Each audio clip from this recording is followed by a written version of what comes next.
Jadi hari ini kita akan nanti ya setelah firman, kita kan ingin memasuki tahun baru dengan tidak ada membawa beban. Jadi kita saudara itu tulis di kertas atau di buku, jangan di HP ya. Kalau di HP itu kurang bisa dibaca ya.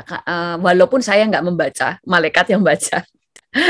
Siapa tahu malaikatnya nggak tahu cara membuka HP ya kan. Karena HP mungkin saudara pakai untuk Zoom, nanti kesulitan. Karena kita mau angkat di hadapan Tuhan. Nanti saya akan perjelas sebelum memulai. Jadi saudara bisa tulis hal-hal yang di dalam keluarga saudara atau dalam diri saudara yang minta diputuskan. Misalnya ditulis kutuk nenek moyang atau misalnya anak kita terikat dengan sesuatu, tulis aja gitu, ditulis misalnya anak kita itu misalnya kena drug atau dia itu bodoh, orangnya misalnya pemarah, itu kita tuliskan supaya kita nanti kan kita nggak akan baca satu persatu, tetapi kita angkat di hadapan Tuhan karena Tuhan kita tahu apa yang kita tulis itu adalah tindakan profetik. Makanya tulislah dengan rapi di kertas yang rapi ya kan, supaya kita angkat di hadapan Tuhan. Itu adalah iman kita dan bagaimana kita menghormati Tuhan. Saudara harus mendengarkan khotbah saya yang tanggal 31 di channelnya KFC. Saya mengajar siapa menghormati Tuhan, Tuhan akan hormati. Tuhan itu sangat menghormati Musa karena Musa menghormati Tuhan. Tuhan menghormati Ayub karena Ayub menghormati Tuhan. Yaitu cara kita mempersiapkan sesuatu itu menunjukkan bagaimana kita menghormati Tuhan. Ditulis kemudian pergumulan ke pergumulan saudara untuk tahun 2022. Setiap orang pasti punya impian, ya kan? Itu tulis impian saudara, doa saudara, pergumulan saudara, tulis semua. Kita nanti akan hadapkan di hadapan Tuhan semuanya. Jadi semua yang saudara ingin diputuskan, dilepaskan, saudara yang ingin mengalami terobosan mujizat, saudara ingin doa apa yang saudara ingin dikabulkan, tulis semuanya, kita akan angkat itu di hadapan Tuhan bersama-sama. Makanya kita itu menulis semuanya itu seakan-akan kita itu menulis sebuah surat atau sebuah petisi di hadapan Tuhan. Ini loh Tuhan yang menjadi pergumulanku. Kenapa? Karena kita tahu bahwa tidak ada yang bisa menolong saudara, tidak ada yang menolong kita selain Tuhan sendiri. Saya sebagai hamba Tuhan hanya sebagai alat Tuhan untuk berdoa sepakat kepada saudara, tetapi pertolongan datangnya dari Tuhan. Amin. Nanti itu ya, tentang pemutusan itu setelah kita perjamuan. Jadi nanti perjamuan, makanya saudara persiapkan perjamuannya, kemudian kita akan memutuskan setiap kutuk, dan kita juga mendoakan apa yang menjadi impian kita, pengharapan kita, pergumulan kita, bukan permintaan keserakahan, tetapi memang itu sebuah kebutuhan. Itu semua tulis, semuanya tulis. Kita itu minta kepada Bapa, kita nanti hadapkan semua kepada Tuhan, kemudian kita akan menerima pengurapan. Nah, saat ini kemarin saya tanya sama Tuhan, saya mau khotbah apa? Kan saya dikasih judul kemarin khotbahnya tentang apa yang kita harus lakukan 2022. Ya toh, saya itu sebenarnya mau khotbahkan melanjutkan khotbah yang tanggal 31 tentang apa yang kita harus lakukan tahun 2022. Tapi kemudian Tuhan ingatkan khotbah saya tentang Yesus itu, mengenal Yesus ya lebih dalam, tentang kelahiran Yesus, supaya karena ini masih mendekati Natal, kalau minggu depan itu kayak sudah nggak cocok lagi. Jadi hari ini kita akan pelajari tentang Tuhan Yesus. Kenapa saat ini kita belajar? Karena ada banyak orang yang salah mengerti, banyak orang yang berpikir bahwa Yesus selama di dunia adalah orang miskin. Siapa di sini yang sempat berpikir atau sampai detik ini berpikir Yesus selama di dunia miskin? Nggak ada atau nggak pernah mikir ya kalau nggak tahu, atau sudah tahu kalau Yesus nggak miskin? Kalau udah tahu ya ngapain saya ajarkan? Perlu diajarkan apa enggak? Kalau perlu diajarkan tangannya begini saudara. Karena kalau sudah tahu ya ngapain saya ajarin? Nah oke, dahsyat. Saya suka sekali Bapak Ibu di sini rendah hati mau respon. Oke, jadi banyak orang berpikir gini, intinya selama ratusan tahun ada banyak anak Tuhan itu yang salah mengerti tentang Tuhan. Salah mengerti tentang Tuhan, apalagi nggak pernah baca Alkitab. cuma mereka-reka sendiri Tuhan itu seperti apa. Kemudian makanya ada banyak orang juga yang ngomong, oh orang Kristen kok minta diberkati, rasul-rasul aja miskin kok. Nah ini gak baca Alkitab. Siapa ngomong rasul-rasul itu miskin? Kalau rasul-rasul miskin, mereka itu tidak akan bisa menginjil sampai pada zaman rasul-rasul. Hampir seluruh bumi itu sudah menerima Injil. Untuk pergi kemana-mana itu perlu biaya. Zaman dulu biayanya lebih mahal dari zaman sekarang. Kalau mereka itu miskin, Injil nggak bisa diberitakan. Mungkin kita kan ada mujizat, loh. Makanya mujizat itulah yang membuat mereka itu nggak miskin. Nah, tapi mereka punya berkat unlimited. Maksudnya unlimited adalah kapan dibutuhkan pasti ada. Jadi tidak miskin. Miskin itu apa sih? Miskin itu adalah kurang. Miskin itu kurang. Misalnya, saudara itu sampai nggak bisa makan, nggak punya pakaian, itu miskin. Di Amerika ini banyak homeless. Tapi homeless ini nggak miskin, saudara. Mereka bisa makan, cukup. Mereka bisa makan, mereka bisa minta ke pemerintah. Mereka itu dapat makan dan sebagainya. Cuma mereka mungkin nggak punya tempat tinggal. Karena mereka sebenarnya dikasih tempat tinggal. Kadang mereka nggak mau, tapi tempat tinggalnya untuk rame-rame ya. Maksudnya ya ada ruang-ruangannya ya. Bahkan di sini ada hotel dibeli pemerintah, dipakai untuk mereka. Betul kan Tanti ya? Hotel saudara pemerintah Amerika itu baik. Itu untuk homeless. Itu mereka dapat per kamar. Tapi kan nggak semua orang dapat dan tidak semua orang mau tinggal di hotel. Mereka sukanya di jalanan. Tapi kayak yang namanya miskin itu karena mereka sendirian. Tapi coba kalau mereka punya anak, punya istri, lalu mereka tidak bisa menyekolahkan anak, mereka tidak bisa makan, anaknya mau sekolah nggak bisa, itu namanya miskin. Makanya ada banyak orang yang mengajar miskin yang penting bahagia. Salah, nggak ada orang miskin bahagia. Jangan menipu diri sendiri. Orang baru bisa bahagia kalau cukup, bukan miskin. Makanya Alkitab berkata begini. Alkitab berkata di dalam 1 Timotius 6 ayat 8, asal ada makanan dan pakaian cukuplah. Asal ada makanan dan pakaian. Berarti yang terpenting dalam hidup kita itu kamu punya makanan dan pakaian. Itu cukup. Dan juga kalau sekarang ini tempat tinggal ya kan, tapi tempat tinggal itu kan bisa bisa tinggal di mana saja, bisa ya bagaimanalah. Maksudnya gini, Indonesia dan juga bangsa-bangsa sekarang pada masa-masa krisis, masa-masa lockdown dan sebagainya, itu masih mending dibandingkan dengan kalau masa kelaparan. Kenapa? Karena tidak bisa makan, tidak bisa minum karena kekeringan. Nah, makanya di dalam kehidupan kita harus membuang jauh perkataan miskin yang penting bahagia. Karena akan terjadi sesuai iman saudara. Tuhan itu maunya kita itu cukup, baru kemudian berkelimpahan. Minimal cukup, bukan miskin. Nah, sekarang kita pelajari dulu, karena di dunia ini ada dua ekstrim pengajaran. Ada yang mengajar Injil kemakmuran, ada yang mengajarkan Injil kemiskinan.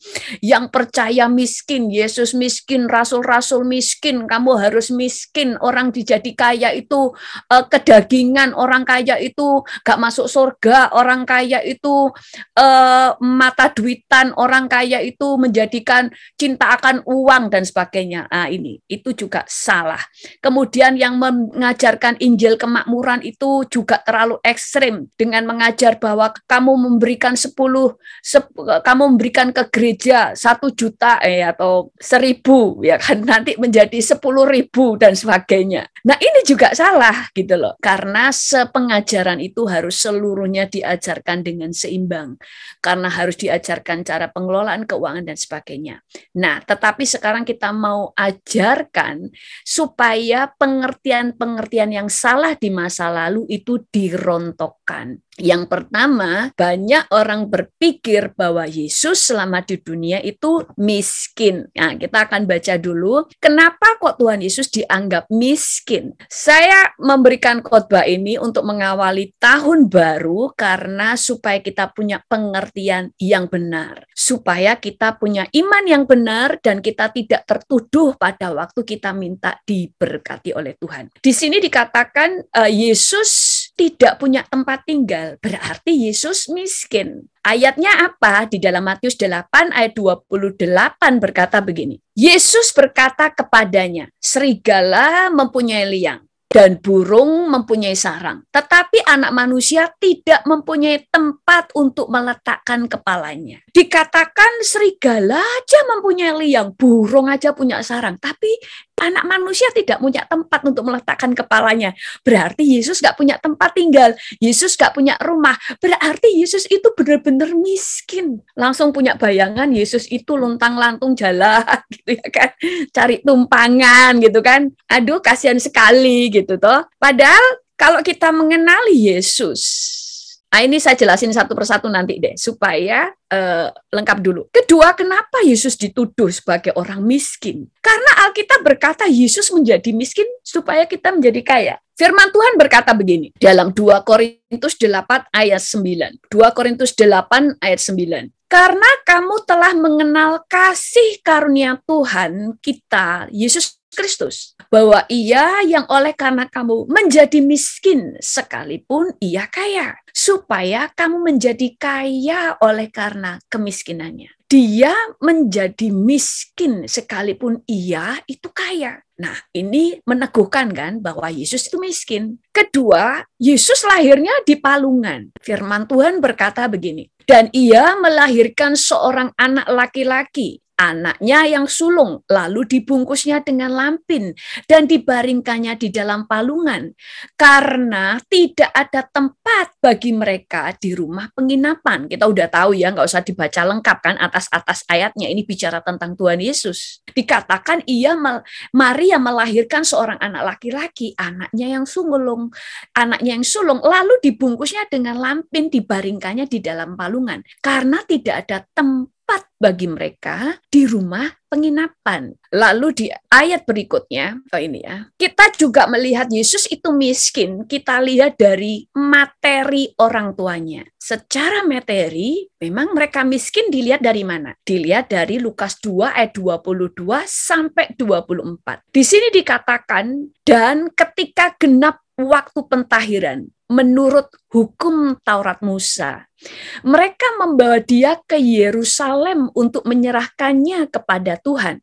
Seperti ada tertulis dalam hukum Tuhan, semua anak laki-laki yang sulung harus dikuduskan bagi Allah. Dan untuk mempersembahkan korban menurut apa yang difirmankan dalam hukum Tuhan, yaitu sepasang burung tekukur atau 2 ekor anak burung merpati. Di zaman hukum Taurat, orang yang menyerahkan anaknya kepada Tuhan, minimal kalau orang itu keuangannya atau ekonomi yang kelas menengah ke atas, minimal membawa domba. Tetapi kalau orang-orang yang miskin itu membawanya cukup dengan sepasang burung tekukur atau 2 ekor anak burung merpati. Jadi artinya memang keluarganya Yesus itu miskin. Nah, kemudian firman Tuhan berikutnya. Kenapa? Nah, ini fakta sesungguhnya.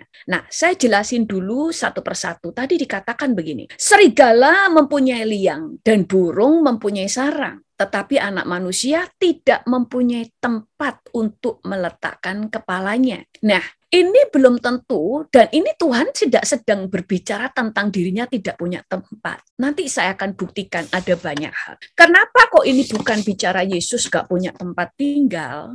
Yesus itu adalah Allah, dan selama di dunia, dia juga membawa urapan kenabian. Setiap apa yang disampaikan itu adalah suara kenabian atau nubuatan. Yesus sudah tahu apa yang akan terjadi di depan, yaitu gereja ada banyak perpecahan. Atau mungkin nggak perpecahan, tetapi ada banyak gereja itu kan macam-macam denominasi dan sebagainya. Tetapi juga kemudian ya itu cuma denominasi, bukan berarti perpecahan ya, karena mereka itu memang punya visi yang berbeda. Kita lihat ya, setiap pelayanan itu memang panggilannya Tuhan itu berbeda-beda. Sama dengan hamba Tuhan, saya termasuk Tuhan pakai di dalam pengajaran. Ada yang dipakai Tuhan kayak Pastor Dotoni, dia kan selalu berkata, saya itu pokoknya spesial setan, dia bilang gitu kan. Ada yang kesembuhan, memang begitu. Apakah pelayanan kita terpecah-pecah? Enggak, tapi melayani sesuai dengan bagiannya masing-masing, enggak campur aduk. Itu namanya spesialis. Dokter itu kan ada dokter spesialis, ada dokter umum kan. Ada yang spesialis. Yang spesialis itu kalau mereka benar-benar matengin apa yang menjadi bagian dia, enggak usah dicampur-campur, itu malah lebih dahsyat karena dimatengin di bagiannya. Sama dengan hamba-hamba Tuhan, dimatengin di bagian dia. Untuk hal yang lain itu tambahan untuk memperlengkapi, tapi tetap dimatangkan bagian yang sesungguhnya. Sama dengan gereja. Tetapi ada memang perpecahan. Perpecahan itu seperti ini. Gereja merasa gerejanya paling benar, yang lain salah. Gereja A ngomong gereja yang lain itu sesat. Kalau ada orang yang keluar dari gerejanya, misalnya pamit baik-baik keluar dari gerejanya, disesat-sesatkan. Semuanya disesat. Pokoknya semua yang tidak di gerejanya, semua sesat. Nah, itu roh perpecahan. Perpecahan-perpecahan inilah yang membuat Tuhan itu berkata, dikatakan serigala mempunyai liang dan burung mempunyai sarang, tetapi anak manusia tidak mempunyai tempat untuk meletakkan kepalanya. Kenapa? Dia adalah kepala. Gereja adalah tubuh Kristus. Kalau tubuhnya terpecah-pecah, bagaimana Yesus meletakkan kepalanya? Ini maksud Tuhan. Ini tidak bicara bahwa Yesus saat di bumi nggak punya tempat tinggal, nggak ada rumah, sehingga dia tidurnya nggak jelas berada di mana. Enggak, saudara. Ini berbicara Tuhan sedang menyatakan nubuatannya.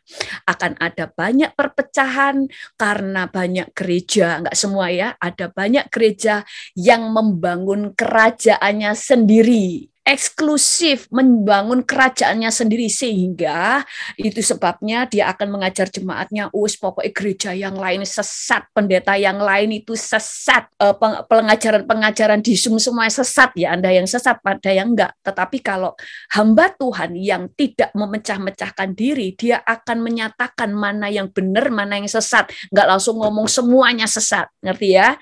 Itu yang membuat Tuhan berkata dia tidak bisa meletakkan kepalanya karena tubuhnya terpecah-pecah. Tetapi gereja yang benar adalah mengakui gereja A juga benar, tetapi gereja yang A dia punya spesifikasi. Makanya ada yang gereja pelayanannya itu selalu yang diajarkan tentang misalnya menolong orang miskin, ada yang pengajarannya tentang pemulihan keluarga, ada yang lebih ke peperangan rohani, menjaga kota, menjaga bangsa, ada yang pelayanannya tentang bagaimana membangun karunia-karunia, ada yang menyingkapkan firman Tuhan lebih dalam yang orang-orang tidak pernah paham.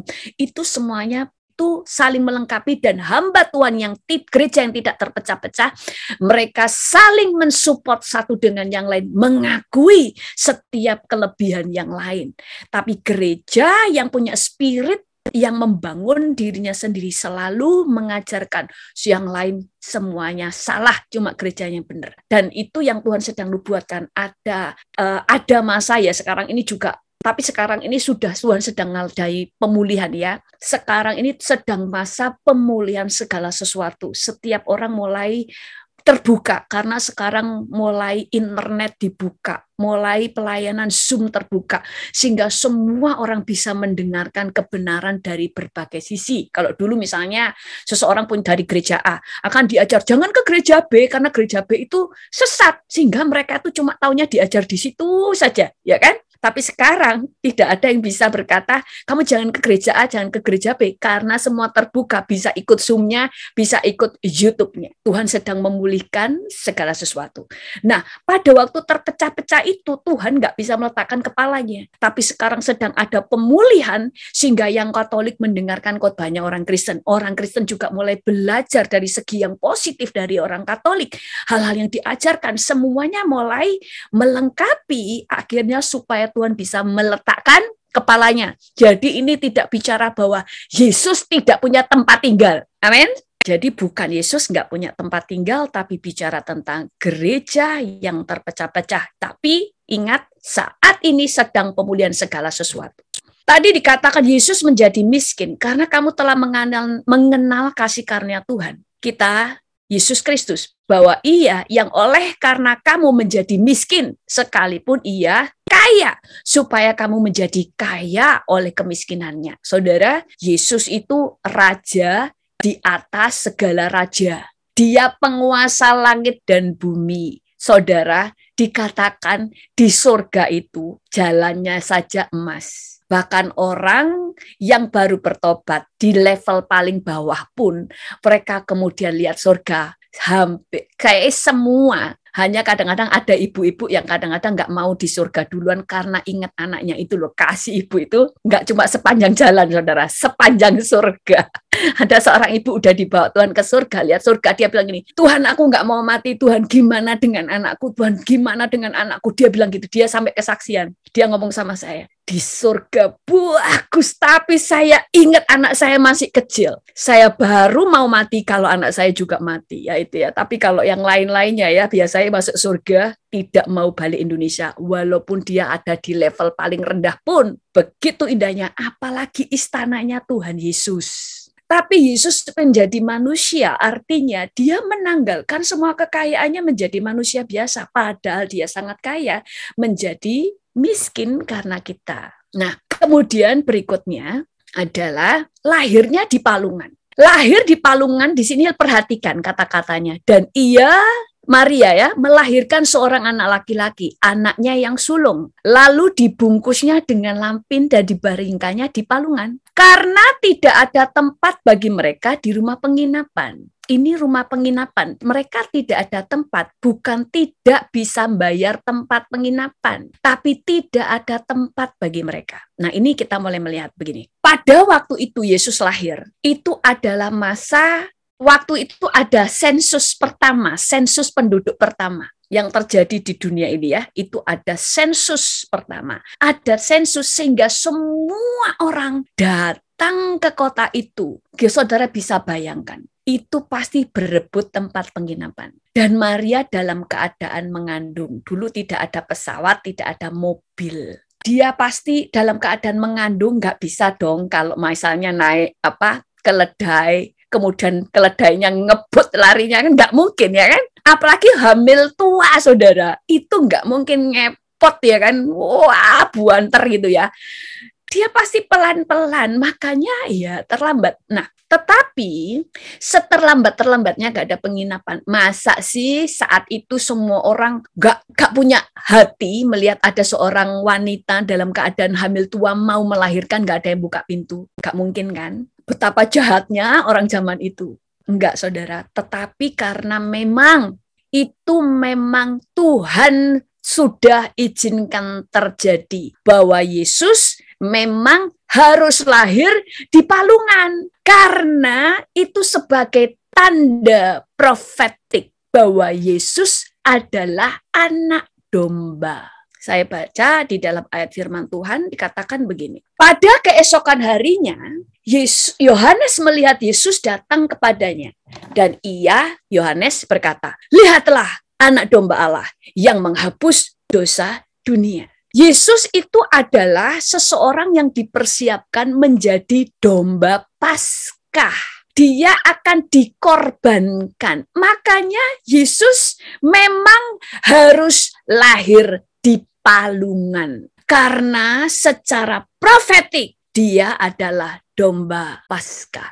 Dia yang akan dipersiapkan menjadi domba Paskah. Ada yang bilang begini, Yesus itu kenapa matinya muda? Coba kalau matinya tua, nggak boleh mati tua. Karena domba yang harus dipersembahkan untuk korban Paskah, nggak boleh domba tua. Makanya Yesus umur 3,5 tahun harus mati. Kalau sudah tua, nggak memenuhi syarat sebagai domba yang tidak bercacat. Nggak boleh tua, benar-benar lagi bagus-bagusnya. Makanya Yesus itu menjaga makanannya dan sebagainya. Tubuhnya harus sehat, tidak bercacat. Jadi dia memang harus lahir di palungan. Dan ada penafsiran atau bukan penafsiran ya, mengatakan bahwa tempat Yesus lahir di palungan itu adalah tempat di mana di situ membesarkan, tempat mengembangbiakan domba yang memang khusus untuk domba Paskah. Jadi benar-benar domba-domba yang dilahirkan di situ adalah yang dipelihara atau diternakkan ya. Diternakkan di situ adalah domba yang memang dipersiapkan untuk Paskah. Jadi dombanya harus dikhususkan, sehat, semuanya tidak bercacat, makanannya dan sebagainya. Dan Yesus lahir di situ. Jadi memang itu adalah penentuan Tuhan bahwa Yesus harus lahir di palungan, bukan di rumah, karena dia harus menjadi domba Paskah. Makanya jelas Yohanes Pembaptis berkata, dia adalah anak domba Allah. Makanya Yesus digambarkan dia anak domba, dia juga digambarkan sebagai anak manusia karena dia anaknya Maria, dia juga disebut anak Allah karena dia anak Allah, karena dia Allah. Dia disebut anak Allah karena dia Allah. Nah, kemudian berikutnya, tadi dikatakan materi keuangan orang tuanya Yesus. Dan ketika genap waktu pentahiran menurut hukum Taurat Musa, mereka membawa dia ke Yerusalem untuk menyerahkannya kepada Tuhan. Seperti ada tertulis dalam hukum Tuhan, semua anak laki-laki sulung harus dikuduskan bagi Allah dan untuk mempersembahkan korban menurut apa yang difirmankan dalam hukum Tuhan, yaitu sepasang burung tekukur dan 2 ekor anak burung merpati. Hanya orang yang punya ekonomi kelas menengah ke bawahlah yang boleh memberikan sepasang burung tekukur sebagai korban. Tetapi orang yang menengah ke atas minimal adalah domba. Lah, kalau dilihat dari sini, berarti memang orang tua Yesus itu miskin. Nah, tetapi firman Tuhan itu kan berkata, aku datang memberi hidup dan memberinya dalam segala kelimpahan. Nah, ini orang langsung bilang gini, kelimpahan di sini kan bukan materi. Kelimpahan di sini adalah hal-hal yang rohani. Kalau nggak tahu peperangan rohani, orang tidak akan nangkep yang rohani selalu berdampak kepada yang jasmani. Zoe, hidup. Zoe, firman Tuhan berkata, akulah jalan, kebenaran, dan hidup. Jalan, kebenaran, dan hidup. Hidup ini adalah Zoe. Zoe adalah Yesus itu Zoe. Di mana ada Yesus? Nggak mungkin nggak ada perubahan. Loh, Yesus itu loh, di dalam Yesus ada. Sudah all included di dalam Yesus. Di dalam Yesus ada mujizat, di dalam Yesus ada kehidupan, di dalam Yesus ada jalan, di dalam Yesus ada pintu, di dalam Yesus ada keselamatan, di dalam Yesus ada pemulihan, semuanya included di dalam Yesus. Makanya di mana ada Yesus, Zoe kan rohani. Aduh saudara, kalau orang ngomong Zoe itu cuma rohani, itu mereka menganggap setan lebih besar daripada Yesus. Karena Alkitab berkata, iblis mencuri, membunuh, membinasa, tetapi aku memberi hidup dan memberikannya dalam segala kelimpahan. Iblis dikatakan mencuri, membunuh, membinasa. Apakah hanya perkara rohani? Yang rohani, yang di roh, mengakibatkan yang di fisik. Menimbulkan kematian, menimbulkan kecelakaan, sakit, penyakit. Intinya supaya semua orang mati dan binasa. Tapi orang berkata, Yesus memberi hidup dan memberinya dalam segala kelimpahan. Itu bicara hal yang rohani nanti di surga. Tidak berbicara tentang yang jasmani. Berarti kuasa setan dianggap lebih besar daripada kuasa Yesus. Yesus memulihkan di dalam, itu pasti terjadi hal yang luar biasa. Contoh, waktu Yesus masuk ke perahunya Petrus, waktu Petrus dan murid-murid yang lain tidak memperoleh ikan, dia berkata, semalam-malaman kami sudah menjala ikan, gak dapat, satu pun gak dapat. Yesus masuk ke perahu Petrus. Dan perahu siapa yang mendapatkan banyak jarahan? Perahunya Petrus. Baru Petrus berkata ke teman-temannya, ayo semuanya bantu karena nggak muat ini sampai hampir koyak. Apa? Karena di mana ada Yesus, ada Zoe, artinya semua yang di roh melimpah keluar, berdampak keluar. Makanya kalau dikatakan Zoe itu cuma bicara hal rohani, itu saudara tidak mengerti cara kerja Tuhan. Yang rohani, contoh, kalau saya dijamah Tuhan, saya itu mengalami sukacita. Dampaknya bisa dilihat orang. Orang bisa lihat saya sukacita, saya punya kekuatan, saya bisa nguatkan orang. Tapi kalau Tuhan itu nggak hadir. Misalnya Tuhan itu hanya bicara yang rohani, menjamah saya. Terus setelah itu saya ngomong, saya dijamah Tuhan di laut, tapi ngomongnya di sini kutuk terus. Orang nggak bisa melihat bahwa engkau dijamah Tuhan. Kenapa? Karena Zoe itu masuk, Yesus masuk dalam hidupmu. Itu meluap keluar. Itu berdampak, orang bisa lihat. Kalau ada hikmat Allah turun, di dalam Roh Kudus itu ada roh hikmat. Kalau roh menguasai, dia akan memberi hikmat apa yang kamu harus lakukan untuk hidup yang berhasil. Zoe itu Yesus. Kemudian di sini berkata begini, saya ngajar itu ada yang ngomong, wah ini ayatnya pengertiannya yang dia sampaikan salah. Iya, terserah, karena yang mengatakan salah tidak tahu tentang peperangan rohani. Oke, ini ya tadi ya. Jadi Yesus memang lahir di keluarga yang miskin. Memang, itu betul. Karena supaya dengan kemiskinannya kita menjadi kaya. Tetapi Tuhan itu kan Allah yang tidak mau berhutang. Firman Tuhan bahkan berkata begini, apa saja yang hilang dari kamu, rumahmu, keluargamu, suamimu, anakmu, karena aku, ladangmu, semuanya akan kembali 100 kali lipat. Saat ini juga, di masa ini juga, nggak ada ayatnya ya. Ada ayatnya, tidak saya buka di sini, karena tidak sedang mengajar itu. Di masa ini juga. Dan engkau akan memperoleh hidup yang kekal di masa yang akan datang. Masa ini Tuhan nggak pernah berhutang. Dan Tuhan juga berkata, tidak ada orang yang berperang dengan biayanya sendiri. Tuhan tidak akan membiarkan Maria, penderitaannya, itu terus menderita terus tanpa pertolongan Tuhan. Loh, dia melahirkan anak Allah, raja di atas segala raja, terus dia harus berusaha sendiri semuanya? Enggak, Tuhan itu berikan pertolongan. Kita mulai baca ya, di fakta sesungguhnya. Dalam Matius 2 ayat 1-2 berkata begini, sesudah Yesus dilahirkan di Bethlehem, di tanah Yudea pada zaman Raja Herodes, datanglah orang-orang Majus dari timur ke Yerusalem dan bertanya-tanya, di manakah dia, raja orang Yahudi yang baru dilahirkan itu? Kami telah melihat bintangnya di timur dan kami datang untuk menyembah dia. Datang orang-orang Majus. Di sini tidak dikatakan datanglah 3 orang Majus, tapi dikatakan orang-orang Majus. Bisa lebih dari 3, bisa banyak. Kemudian ayat selanjutnya. Ketika Raja Herodes mendengar hal itu, terkejutlah ia beserta seluruh Yerusalem. Kalau di dalam terjemahan bahasa Indonesia TSI dikatakan mendengar berita itu, Raja Herodes gelisah.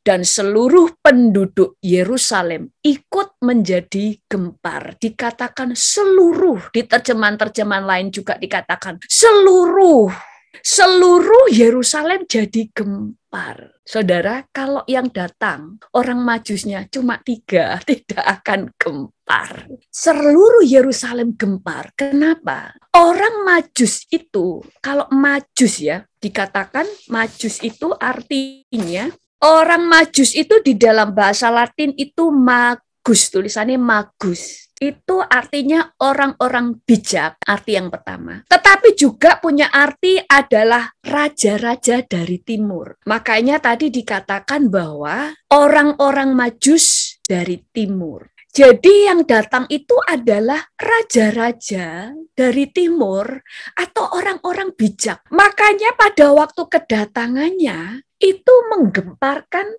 Yerusalem.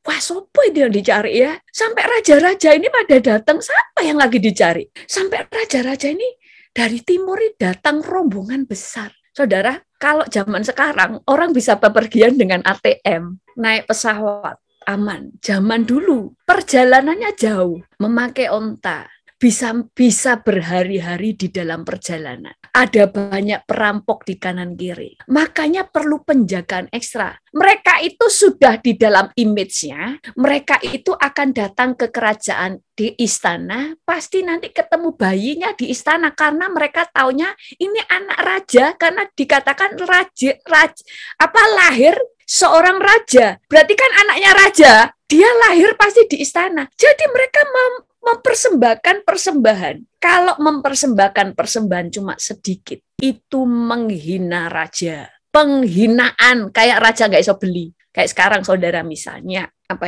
ngasih orang kaya raya gitu ya, kecuali sesuatu yang mereka tidak punya. Terus saudara itu apa ya, mereka orangnya misalnya punya tas Hermesnya ada puluhan atau ratusan biji. Terus saudara ngasih dia Michael Kors gitu ya. Michael Kors diketawain saudara. Padahal bagi kita Michael Kors itu mahal, ini mewah. Ternyata kita kasih Michael Kors. Gucci saja bagi mereka rendahan, karena Gucci padahal lebih mahal jauh dari Michael Kors, tapi karena mereka kumpulannya Hermes, ya gitu ya kan. Itu penghinaan saudara, gitu loh. Nah itu apalagi kalau di raja, itu sebuah penghinaan. Makanya mereka mempersiapkan semuanya. Itu sebabnya itu ada rombongan besar. Makanya terjadi kegemparan, semua orang Yerusalem heboh dengan kedatangan mereka. Makanya Herodes itu sempat keder. Kenapa? Yang datang rombongan raja-raja dari timur. Atau oke lah, nggak usah disebut raja-raja, para bangsawan itu nggak mungkin orang biasa. Kalau orang biasa ya Raja Herodes cuek-cuek aja. Dia makanya gentar, dia percaya karena pasti ini memang raja yang besar yang mereka mau sembah. Lah yang datang aja orang-orang hebat dari timur, raja-raja dengan rombongan besar. Kalau rombongannya kecil cuma 3, Raja Herodes tidak akan ketakutan. Berarti yang dilahirkan Allah, paling mereka ini cuma salah dengar aku aja, raja nggak tahu apa-apa. Tapi rombongan besar, berarti ini sesuatu yang benar-benar ada raja yang dilahirkan. Kemudian kalau kita lihat lagi baca ayatnya, setelah itu mereka kemudian di Matius 12 ayat 11 berkata, maka masuklah mereka ke dalam rumah itu, yaitu rumah di mana Yesus, di rumah di mana Maria, ada Yesus di rumah Maria ya, dan melihat rumah di tempat Maria tinggal maksudnya ya, di rumah itu dan melihat anak itu bersama Maria, ibunya. Lalu sujud menyembah dia. Mereka pun membuka tempat harta bendanya. Mereka membuat tempat harta bendanya. Kayak gini, mereka kemudian mengeluarkan kantongnya, kantong emasnya, enggak, tapi tempat harta bendanya, dan mempersembahkan persembahan kepadanya, yaitu emas, kemenyan, dan mur. Harta bendanya, mereka membuka tempat harta bendanya. Zaman dulu biasanya harta benda mereka bawa di dalam peti-peti. Dibuka, di situ ada emas, mur, dan kemenyan. Ini 3 benda yang sangat mahal di zaman itu. Yesus memang lahir miskin. Dia dilahirkan dari keluarga miskin. Tetapi kelahiran Yesus mendatangkan berkat bagi orang tuanya. Karena di mana ada Yesus, ada hidup. Di mana ada Yesus, ada sesuatu yang diubah. Loh, dia anak raja. Orang tuanya diberkati karena Yesus.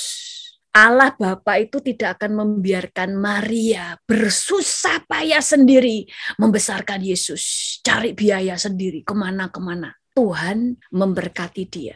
Kenapa ada penyembahan tadi lahir di palungan? Sekarang ada raja-raja yang menyembah. Karena Yesus lahir, 1 sebagai domba Paskah, 2 dia juga sebagai raja. Tanda profetik yang pertama harus lahir di palungan sebagai domba. Tetapi yang kedua, dia harus menerima penyembahan karena dia raja.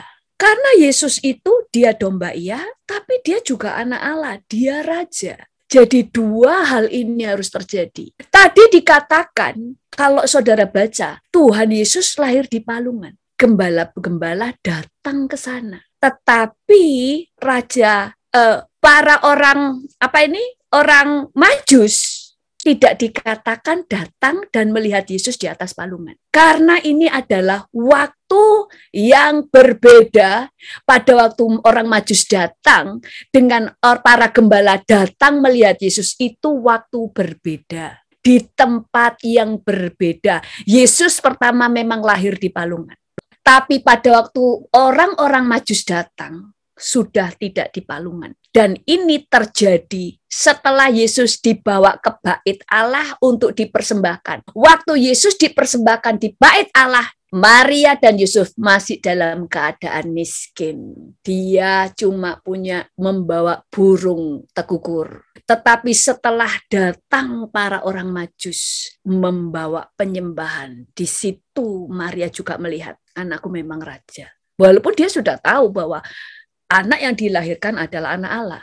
Tetapi tidak banyak hal yang dia mengerti. Makanya nanti kalau saudara baca, makanya kalau baca Alkitab tuh enak, teliti. Maksudnya gini loh, bacanya pelan-pelan. Banyak orang gini loh, saya baca Alkitab gak ngerti. Saya tidak tahu kenapa saudara gak ngerti. Kalau saudara baca Wahyu gak ngerti, saya bisa maklum. Tapi kalau membaca, makanya kalau baca Alkitab, jangan langsung terlalu ngeroh. Baca buku biasa bisa, gak usah pikirannya langsung baca bisa ngerti. Baca koran bisa ngerti. Baca Alkitab langsung pikirannya gini, apa ya pengertian rohaninya? Itu yang membuat saudara jadi bulet. Jadilah seperti anak kecil. Waktu saya SMP diajar Tuhan baca, saya itu suka baca komik yang ada gambarnya. Kalau majalah bergambar, saya suka baca karena saya suka gambar. Tapi kalau gambarnya binatang gitu, saya nggak suka. Saya itu suka gambar-gambar orang cantik, pangeran yang ganteng. Makanya majalah-majalah buku-buku tentang raja-raja, ratu, Cinderella, wah gitu-gitu. Senang sekali. Kenapa? Orangnya cantik, orangnya ganteng-ganteng, bajunya bagus, itu saya suka. Terus Tuhan bilang begini, baca seperti kamu baca komik. Kayak dulu saya ada baca komik tentang empat sekawan itu ya, itu kan bagus-bagus ya kan, ada gambarnya. Baca seperti membaca komik. Karena dulu saya baca selalu gini, saya kok gak ngerti ya, gak punya pengertian. Tuhan ngomong, kenapa kamu gak ngerti? Baca seperti baca komik. Sehingga saya bacanya seperti baca komik. Di sini saya udah rubah. Nggak ngeroh, saya langsung bacanya, pengen tahu ceritanya gimana. Jadi bukan gini, saya pengen tahu pengertian rohani, nggak perlu. Saudara hanya perlu tahu jalan ceritanya Alkitab. Kalau saudara hanya pengen tahu cerita Alkitab, nggak ada yang nggak ngerti. Wong ceritanya gampang kok, kayak contohnya gini ceritanya. Orang Majus membawa penyembahan, membawa harta benda. Dan kemudian terjadi ini, itu apanya yang kita kemudian gak usah bayangin pengertiannya apa ya, ini harta bendanya, itu yang membuat saudara jadi bulat. Baca saja. Ada waktunya Tuhan itu bisa ngasih pengertian untuk hal-hal yang dalam. Karena Alkitab itu bisa dijelaskan tuh dari banyak hal. Makanya yang penting saudara hafal cerita Alkitab. Sehingga waktu ada yang khotbah, oh ya, kalian ingat kan cerita tentang Triwira? Langsung tahu. Gak gini, apa ya Triwira itu Singdi. Saudara tahu tentang Esther? Loh ada loh teman, saya udah muridkan lama. Dia punya teman-teman yang lain, anak-anak youth. Cerita Esther aja nggak tahu. Ini keterlaluan. Kristennya berapa tahun? Mereka sudah umur 28 tahun. Berarti selama 28 tahun. Mereka kemana saja? Jadi baca itu baca ceritanya, jalan ceritanya. Udah. Nanti Tuhan akan waktu Tuhan kasih pengertian baru. Oh ini cerita tentang ini, tentang itu nanti Tuhan kasih benang merahnya. Tapi sekarang baca saja seperti baca komik. Maksudnya baca komik itu gini. Nanti orang yang dengar gak rohani banget kayak baca komik. Maksudnya seperti baca komik itu ikuti jalan ceritanya. Tidak mungkin tidak ngerti. Semua mudah dimengerti. Nah, kemudian tadi dikatakan jadi orang-orang Majus itu membawa penyembahan, membawa harta benda, itu membuat orang tua Yesus diberkati. Karena di mana ada Yesus, nggak mungkin nggak ada sesuatu perubahan terjadi. Nggak mungkin nggak ada yang terjadi, nggak ada yang tidak terjadi. Pasti terjadi sesuatu. Yesus itu Zoe. Zoe itu kehidupan ilahi, yang ilahi masuk. Nah, kemudian jadi Yesus benar ya, Yesus dikatakan miskin betul, karena memang dia lahir dari keluarga miskin. Kemudian kita pelajari dengan baju Yesus. Alkitab berkata di dalam Mazmur 22 ayat 19, mereka membagi-bagi pakaianku di antara mereka, dan mereka membuang undi atas jubahku. Di dalam Yohanes 19 ayat 23 berkata, sesudah prajurit-prajurit itu menyalibkan Yesus, mereka mengambil pakaiannya, lalu membaginya menjadi 4 bagian untuk tiap-tiap prajurit. 1 bagian dan jubahnya juga mereka ambil. Jubah itu tidak berjahit. Dari atas ke bawah hanya 1 tenunan saja. Karena itu mereka berkata, seorang kepada yang lain, janganlah kita membaginya menjadi beberapa potong. Tetapi baiklah kita membuang undi untuk menentukan siapa yang mendapatnya. Demikianlah hendaknya supaya genaplah yang ada tertulis dalam kitab suci, mereka membagi-bagi pakaianku di antara mereka. Dan mereka membuang undi atas jubahku. Hal itu telah dilakukan prajurit-prajurit itu. Jadi Yesus itu pada waktu itu ada 2 baju ya, baju dalam, bukan pakaian dalam, tapi baju bagian dalam, lalu jubah. Baju yang bagian dalam ini yang dipotong menjadi 4, tapi jubahnya itu nggak dipotong, tapi dibuang undi. Siapa yang mendapatkannya harus utuh. Bajunya Yesus itu baju yang mahal, karena dikatakan bahwa bajunya itu tidak bersambung. Ada yang berkata gini, loh bajunya Yesus itu nggak sambungan, utuh itu karena menuruti hukum Taurat, jangan ada 2 bahan yang disambungkan. Salah, kalau 2 bahan itu maksudnya 2 bahan yang berbeda. Misalnya saya pakai kain ini ya, misalnya kain katun, satunya kain satin, itu 2 bahan yang berbeda. Kan tidak dikatakan 2 baju yang tidak boleh baju bersambungan, tapi 2 bahan yang berbeda. Tapi kalau bajunya Yesus ini, bajunya itu memang tidak ada sambungannya. Bentar ya. Pakaian ini yang di luar itu ya, semacam itu kan jubah ya. Jubah ini lebih mahal karena hanya terdiri dari 1 kain. Makanya Tuhan itu nulisnya itu detail ya. Itu sampai ditulis. Kenapa harus ditulis dengan detail? Dikatakan begini. Janganlah kita membagi menjadi beberapa potong, tetapi baiklah kita membuang undi untuk menentukan siapa yang mendapatkannya. Ini. Mereka mengambil pakaiannya lalu membaginya menjadi 4 bagian untuk tiap-tiap prajurit 1 bagian, dan jubahnya juga mereka ambil. Jubah itu tidak berjahit, dari atas ke bawah hanya 1 tenunan saja, jadi utuh. Kenapa ditulis? Berarti ini penting, supaya kita tahu jenis yang dipakai Yesus itu pakaian yang gimana. Ini pakaian yang mahal, cuma lubang di bagian kepala.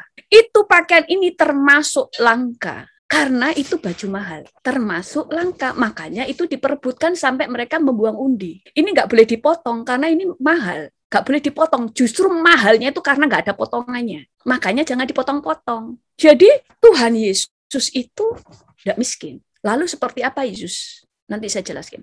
Nah, jadi pakaian ini langka, jubah yang dipakai Yesus itu langka. Kenapa? Karena mahal. Ya kayak sekarang ini kalau ada barang-barang mahal itu kan ada yang barang limited edition ya kan? Ada, itu nggak banyak gitu loh. Karena yang bukan karena produksinya dibatasi karena apa? Kalau zaman dulu bukan karena membatasi, tetapi karena yang bisa beli cuma sedikit. Jadi ngapain banyak-banyak nggak laku? Karena yang kuat beli cuma orang-orang yang berduit. Kemudian berikutnya, dalam pelayanannya Yesus disupport orang-orang kaya. Di dalam Lukas 8 ayat 1-3 berkata, tidak lama sesudah itu Yesus berjalan berkeliling dari kota ke kota dan dari desa ke desa memberitakan Injil Kerajaan Allah. Ke-12 muridnya bersama-sama dengan dia. Dan juga beberapa orang perempuan yang telah disembuhkan dari roh-roh jahat dan berbagai penyakit, yaitu Maria yang disebut Magdalena, yang telah dibebaskan dari 7 roh jahat, Yohana istri Kusa, bendahara Herodes, Susana, dan banyak perempuan lain. Perempuan-perempuan ini melayani rombongan itu dengan kekayaannya. Ada bendaharanya Herodes. Itu kan kayak menteri keuangan. Itu bukan orang miskin. Dan mereka ini mendukung atau mensupport pelayanan Yesus dengan kekayaan mereka. Makanya Yesus perlu bendahara. Kalau Yesus itu uangnya cuma 1-2 juta, gak usah bendahara. Atau kalau toh ada bendahara, dicuri, ketahuan. Ini dicuri sama Yudas. Ada maling di tengah mereka. Tapi 11 murid yang lain nggak tahu. Karena nggak kelihatan kalau diambil karena banyak duitnya. Kalau cuma 100.000, 200.000, ya kelihatan sekali kalau diambil. Loh, kemarin sih ada 100.000 kok, sekarang tinggal 80. Tapi kalau itu jutaan, kita kadang-kadang nggak tahu kemarin tuh uangnya berapa. Kenapa saya mau membagikan tentang ini? Supaya kita nggak salah mengerti tentang Tuhan. Kemudian tadi dikatakan, Yesus tidak punya rumah. Saya harus ngebut ya ini, habis ini. Yesus itu punya tempat tinggal, saudara. Kita baca ya, di dalam Markus 2 ayat 1. Kemudian sesudah lewat beberapa hari, waktu Yesus datang lagi ke Kapernaum, tersiarlah kabar bahwa ia ada di rumah. Kalau ada di rumah Simon, akan ditulis dia ada di rumah Simon. Kalau di rumah Lazarus, akan ditulis dia di rumah Lazarus. Kalau di Zakeus, dikatakan di rumah Zakeus. Tapi ini dikatakan bahwa ia ada di rumah. Makanya banyak orang berbondong-bondong cari Yesus di situ. Yesus punya tempat tinggal. di Kapernaum. Walaupun kita tidak tahu ini rumah Yesus atau dia sewa, tidak tertulis. Tetapi Yesus punya tempat tinggal. Kemudian di Yohanes 1 ayat 35-39 berkata, pada keesokan harinya, Yohanes berdiri di situ pula dengan 2 orang muridnya. Dan ketika ia melihat Yesus lewat, ia berkata, lihatlah anak domba Allah. Kedua murid itu mendengar apa yang dikatakannya itu. Lalu mereka pergi mengikut Yesus. Tetapi Yesus menoleh ke belakang, ia melihat bahwa mereka mengikuti dia. Lalu berkata kepada mereka, apakah yang kamu cari? Kata mereka kepadanya, Rabi, artinya guru, di manakah engkau tinggal? Ia berkata kepada mereka, marilah dan kamu akan melihatnya. Mereka pun datang dan melihat di mana ia tinggal. Dan dari hari itu mereka tinggal bersama-sama dengan dia. Waktu itu kira-kira pukul 4. Waktu itu dikatakan bahwa, Yesus, kamu itu di mana sih kamu tinggal? Tuhan nggak menjawab. Apa? Serigala punya liang, burung mempunyai sarang. Aku tidak punya tempat untuk meletakkan kepalaku. Jadi ngapain kamu tanya? Tapi Yesus mengatakan, nanti kamu akan lihat. Dan setelah lihat, murid-muridnya tinggal di situ. Lah kalau nggak ada tempatnya, murid-murid akan pulang. Nangkep sampai sini ya? Enggak, tapi murid-muridnya tinggal di situ. Ayat berikutnya, ketika Yesus sudah di rumah dan murid-muridnya sendirian dengan dia, bertanyalah mereka, mengapa kami tidak mengusir roh itu? Dikatakan ketika Yesus sudah di rumah lagi, enggak dikatakan di rumah siapa. Berarti Tuhan Yesus punya rumah.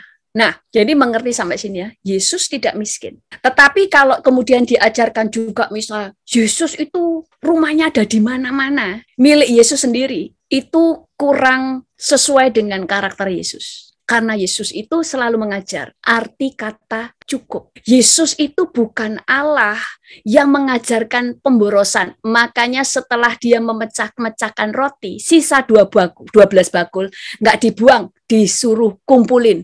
Karena Tuhan tidak pernah mau membuang berkat dengan percuma.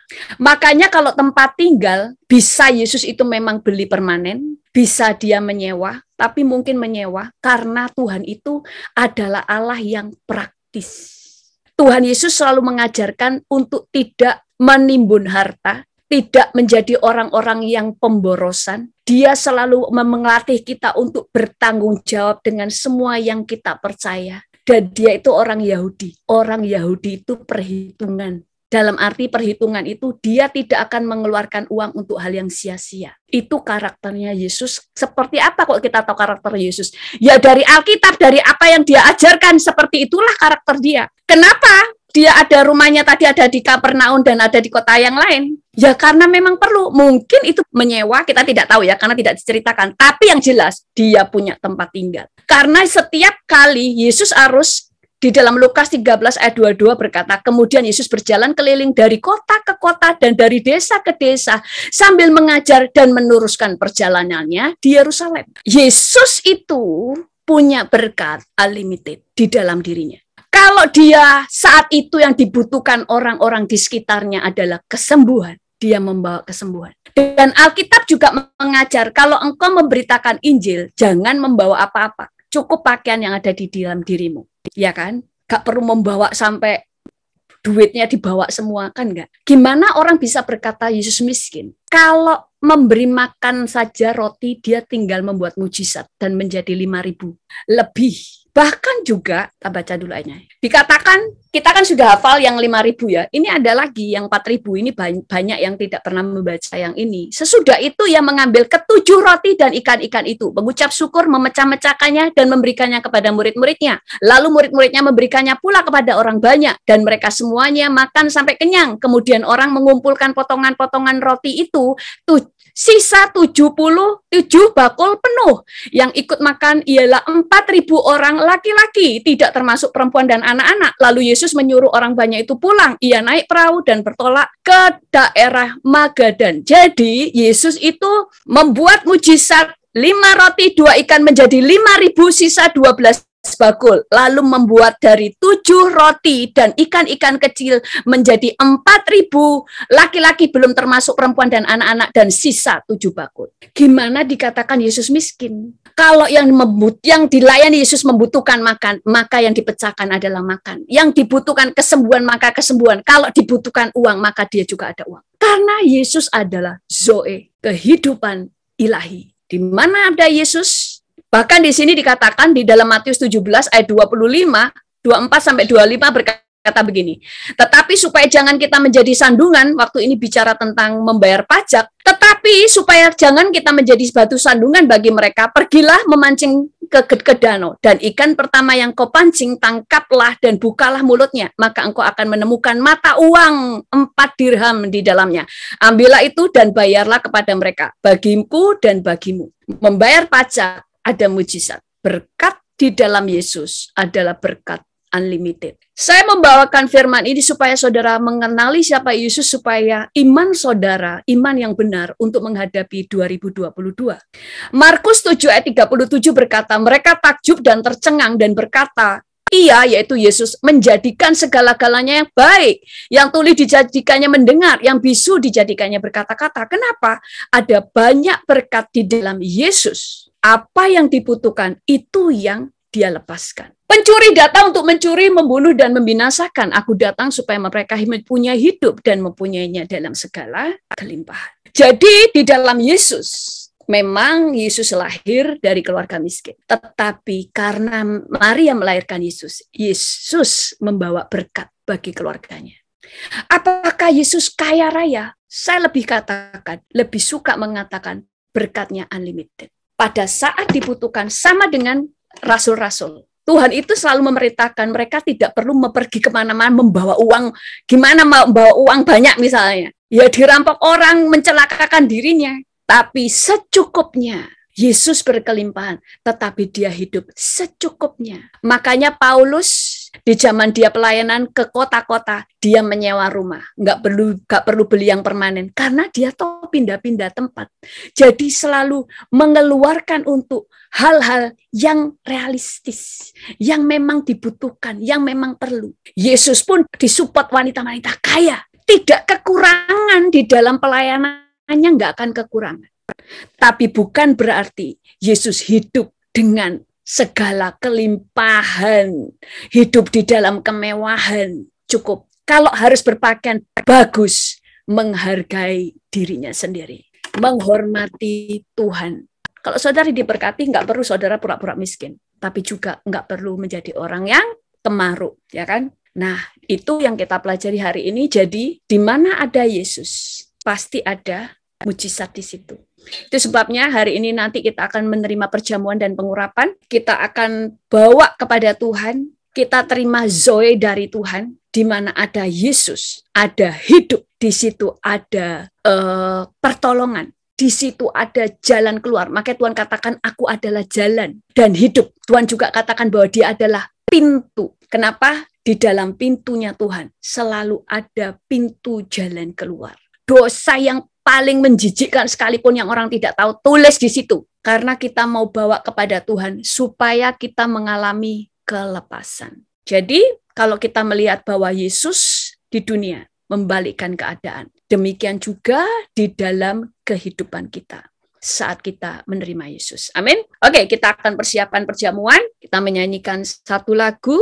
Lalu kita langsung perjamuan, baru kita berdoa. Setelah berdoa pemutusan, kutuk pemutusan, ikatan semuanya, baru kemudian kita menerima pengurapan. Silakan Pak Sony untuk memimpin pujian, cuma 2 putaran aja. Oke, lalu kita langsung perjamuan. Ya. Silakan. Baik.